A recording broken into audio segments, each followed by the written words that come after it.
Bom dia! E aí, como é que vocês estão? Tudo bem? Prontos para mais uma nova jornada? Lembre-se sempre, o dia de hoje é o dia que importa. O dia de amanhã é onde estão todos os nossos planos, né? Mas hoje é o que importa, o dia é viver. É hoje que nós temos a oportunidade de louvar o Senhor, a oportunidade que nós temos de buscar cada vez mais a sua verdade em nossas vidas. É o dia que nós temos a oportunidade cada vez mais de fortalecermos a nossa fé na palavra do Senhor. Fortalecemos aquilo que nós cremos através da palavra do Senhor. E é através da sua palavra que Ele nos ensina todos os dias. E hoje eu quero começar com você sempre como eu disse, a palavra do Senhor, antes da sua leitura, da sua meditação, começa com a sua oração. Vamos lá? Primeiro, abra a sua palavra, abra a Bíblia e vamos louvar o Senhor, vamos dar graças a Ele em oração e pedir a sua orientação. Querido Deus, Pai Todo-Poderoso, louvado seja sempre o Senhor, Pai. Glorificado seja sempre o Senhor em nossas vidas. Ajuda-nos, Pai, no entendimento da sua palavra. Que os nossos corações estejam sempre abertos ao teu entendimento, Pai. Faz morada, Pai. Faz morada em nossos corações. Que ali o Senhor habite, ali o Senhor realmente nos guie, nos conduza sempre conforme a tua vontade, nos mostrando a sua verdade, os seus caminhos. E que os nossos corações se alegrem, Pai. Nossos corações e os nossos olhos se alegrem com o seu caminho. Pai, nossos corações estão nas suas mãos. Por favor, em nome de Jesus, governe-nos, Pai. Guia-nos, Pai, em nossos caminhos. Em nome de Jesus, Pai. Amém. Eu tenho todos os dias aqui, desculpe a palavra, não é todos os dias, mas nos últimos dias, falado com vocês sobre a questão de que dia Deus santificou. Ou existe um dia que realmente Deus santificou e disse, esse é o meu dia e aqui é que eu espero que vocês realmente obedeçam, que vocês vivam e façam tudo conforme eu lhes pedi. Bom, vamos lá. Quando nós analisamos aqui no primeiro vídeo, nós olhamos lá o Antigo Testamento, Gênesis, quando nós compreendemos que Deus fez o mundo em 7 dias e que o sétimo dia Ele o santificou. Aprendemos também que o dia 24 horas, começando de meia-noite a meia-noite, é algo muito recente, de poucos séculos. Chega um pouquinho mais de um século. Se é que completa um século, que eu acho que vai completar um século essa ideia de meia-noite a meia-noite. Mas ele fala que naquela época, quando Deus criou, ele determinou que o pôr do sol era o final do dia. Então, de pôr do sol, com o pôr do sol, terminava um dia, começava o outro. Tá? Também entendemos que ao longo do tempo, o homem se distanciou da palavra do Senhor, chegando a um ponto da maldade ser tão grande que Deus resolveu o quê? Aplicar o dilúvio e apenas salvou 8 pessoas, certo? E dessas 8 pessoas que ele salvou, começou uma nova geração. Mas assim, o pecado continuou, gente. Talvez não naquele tão agravante como foi. E aí, dentre essas pessoas que foram nascendo, escolheu Abraão para dali começar o seu plano de redenção. Tá? Abraão, segundo a Bíblia, ele seguiu todos os princípios que Deus orientava a ele. Então, entendo que se Deus orientou ele em relação a descansar o sétimo dia, ele cumpriu.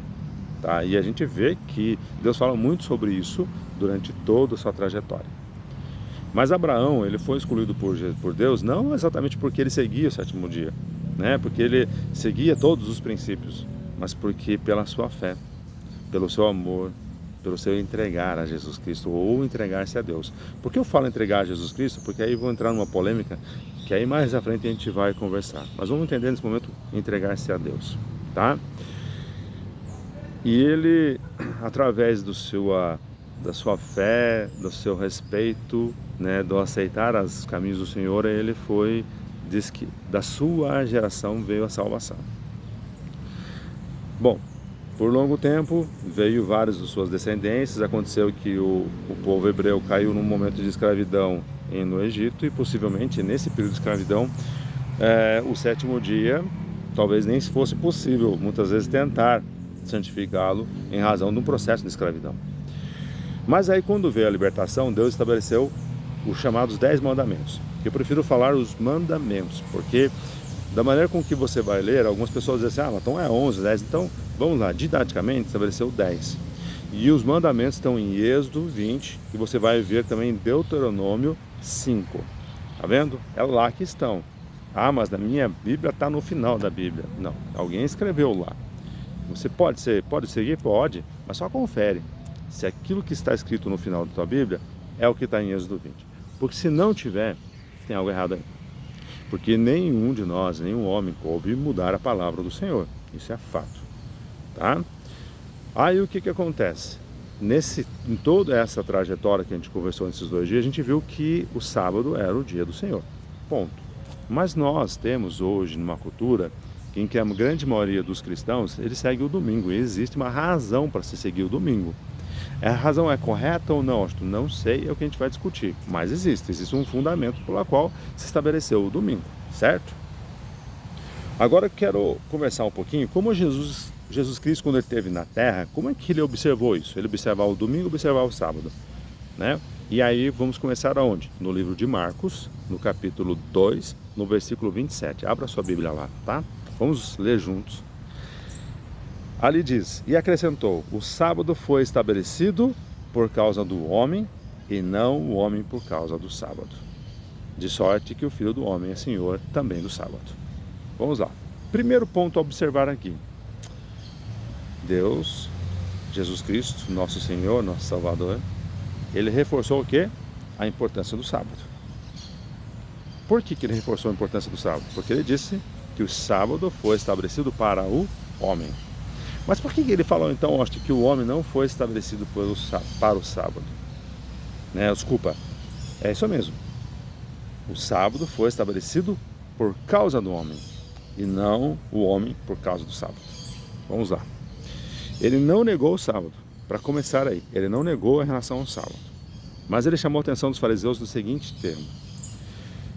O que aconteceu? Jesus Cristo e os seus discípulos estavam passando por uma seara num sábado. Provavelmente, além dos seus discípulos, os fariseus estavam ali, do ladinho, querendo entender um pouco mais de Jesus Cristo, né? Querendo, de certa forma, pegar alguma coisa assim, vamos pegar esse falso profeta aí, né? Porque na visão deles era um falso profeta.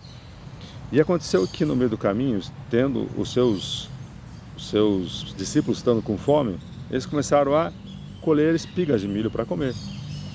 E aí eles chamaram a atenção de Jesus Cristo, falou, veja aí, no versículo, capítulo 2 de Marcos, no versículo 24, ele fala, advertiram-nos os fariseus, vê porque fazem o que não é lícito aos sábados?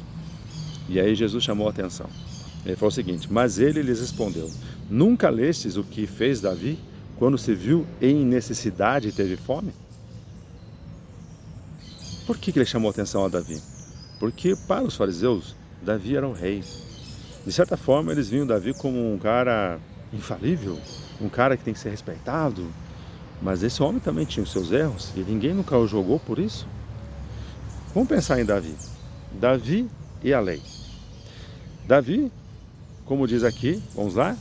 Davi teve fome e os seus companheiros, como entrou na casa de Deus, no templo do sumo sacerdote Abiatar e comeu os pães da proposição, os quais não é lícito comer senão aos sacerdotes, e deu também aos que estavam com ele. Então aí, já começou cometendo um erro lá, né, Davi? Aí depois, o que Davi fez? Davi cobiçou a mulher do próximo. E para não parar por aí, matou o próximo, porque cobiçou o que era dele. Cometeu o adultério. 4. A Bíblia fala que se você infringir um, já infringiu todos. Davi foi 4. E mesmo assim, ele era muito bem visto pelos povos. E agora, porque os discípulos estavam comendo uma espiga de milho, já eram o pior dos seres humanos. Sabe, eu já tenho falado isso algumas vezes. A lei serve como espelho para nós, para mostrar o quanto nós não somos dignos da presença do Senhor. Mas Jesus Cristo, eita, Jesus Cristo, meu Senhor, meu Salvador, Ele sim, Ele nos lava, Ele nos purifica.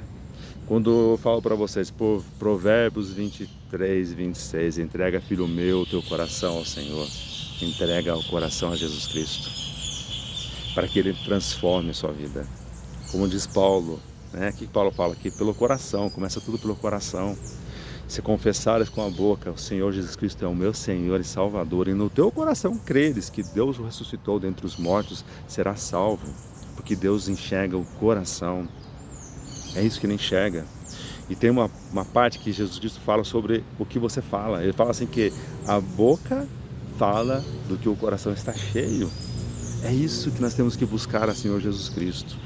E com o Espírito Santo, Ele nos faz olhar para onde? Agora para as leis do Senhor. Ele começa a mostrar, tá vendo aqui, ó? Cada um dos pontos que eu quero trabalhar na sua vida. Mas deixa eu trabalhar na sua vida. Deixa eu trabalhar na sua vida. Deixa eu morar no seu coração, tá vendo? Não é pela observação da palavra que nós voltamos a Jesus Cristo, mas é pelo Espírito Santo que nós voltamos a olhar para a sua palavra, para os seus mandamentos. Aqui ele colocou o quê? Que o sábado foi feito para o homem, para que ele pudesse descansar. Mas que, gente, o que era esse descanso? Eles estavam com fome, apenas comeram. Eles não estavam trabalhando ali. Está vendo a diferença? Já no sábado seguinte, Jesus estava numa sinagoga. E lá tinha um homem com a mão ressequida. E Jesus, sabendo o coração deles, sabendo que eles iam falar do sábado, pegou e falou o seguinte. Isso foi já no capítulo 3 de Marcos, no versículo 3. E disse Jesus ao homem da mão ressequida: vem para o meio. Então lhes perguntou: é lícito nos sábados fazer o bem ou fazer o mal? Salvar a vida ou tirá-la? Mas eles ficaram em silêncio. Olhando-os ao redor, indignado e conduído com a dureza do seu coração, disse ao homem: estende a mão. Estendeu-a e a mão lhe foi restaurada. O que Jesus fez no sábado? Ele curou. Sabe o que Deus fazia? Quando Deus lá estabeleceu as leis com o povo hebreu, Ele deu a eles alimento. Então tinha o maná. Como é que era o pão maná? O maná é o pão que cai do céu. E Ele falava o seguinte, ó, todos os dias vocês vão chegar a pegar uma porção, mas na sexta-feira, ou seja, no sexto dia, vocês vão pegar uma porção dobrada, porque no sábado não vai cair o maná. Tá vendo por que eles pegavam? Porque Deus falou, ó, no sábado não vai, porque aí eu vou descansar desse ponto. Mas a Bíblia também fala que Deus durante o dia fazia sombra para eles e durante a noite aquecia eles, porque no deserto de dia faz muito calor e à noite faz muito frio. Tá vendo que mesmo no sábado Deus fazia sombra, mesmo no sábado Ele aquecia eles. Deus protege, Deus vai fazer o bem para você. O que Ele pediu para nós é que o sábado foi feito para o homem santificá-lo. E não há mal nenhum em fazer o bem.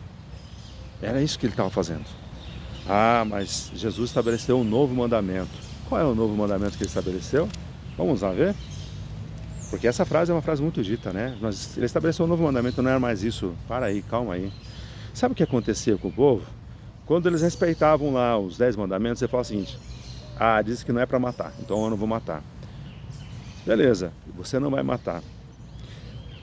Você não vai roubar. Mas não matar, não roubar, não quer dizer que você também está amando. E o que ele fala é o seguinte: acima do matar, não matar e não roubar é algo que todos nós concordamos. Até mesmo quem não crê em Deus concorda que não deve matar, não deve roubar. Mas Jesus Cristo falou o seguinte: mais do que isso. Não deixar de fazer isso, mas é mais do que isso. Amar o próximo como a ti mesmo. Foi esse o mandamento que ele nos ensinou. Amarás a Deus acima de tudo e o teu próximo como a ti mesmo. Então, você não só não vai matar ele, mas você vai começar a amar a ele. E aí vem o desafio para a nossa vida. Será que é fácil amar o próximo? Será que é fácil amar aquele que você tem vontade de matar? Porque você olha os crimes por aí e fala, esse cara devia ser morto. Não é? E Jesus Cristo ele diz assim, esse cara precisa ser amado. Porque ele não sabe o que ele está fazendo. Ele não sabe o destino dele. Sabe que eu falo que todos nós nascemos com um bebê. Quando você olha um bebê, você fala assim, ah, aí é um ladrão, aí é um bandido. Ou você fala, olha a beleza dessa criança. Todos nós nascemos com um bebê. Mas ao longo da vida é que nós nos desviamos do caminho do Senhor. É a vida, pelas circunstâncias muitas vezes da vida, é que nos leva a tomar caminhos a qual nós não deveríamos tomar. Mas Deus te ama e ama a todos. Está vendo aqui? Deus não aboliu o sábado. Até porque Jesus Cristo mesmo, em Mateus, no capítulo 5, no versículo 17, ele falou o seguinte: não penseis que vim revogar a lei e os profetas. Não vim para revogar, vim para cumprir. Porque em verdade vos digo, até que o céu e a terra passem, nem um i ou um tio jamais passará a lei, até que tudo se cumpra. Então ele não veio, ele não disse que o sábado não era para ser preservado, não era um dia que devia ser santificado. E até então nós aprendemos que é o sábado. Mas faz surgir a questão do domingo, né? Porque essa foi a prática dos cristãos realmente. E a gente vai chegar no domingo. Por que nós escolhemos a partir de então agora o domingo? Mas isso é mais para frente. Mas até aqui nós entendemos pela palavra que é um sábado. Mas vai chegar no domingo. Mais do que tudo, Jesus Cristo te convida o quê? A entregar seu coração. Lembra disso. Entrega o teu coração, ama o teu próximo, começa a desenvolver o amor. É difícil amarmos a quem nós não queremos. Mas deixa Jesus morar no teu coração e você vai começar a amar, tá? Que Deus te abençoe, que Deus te ilumine em nome de Jesus. Amém.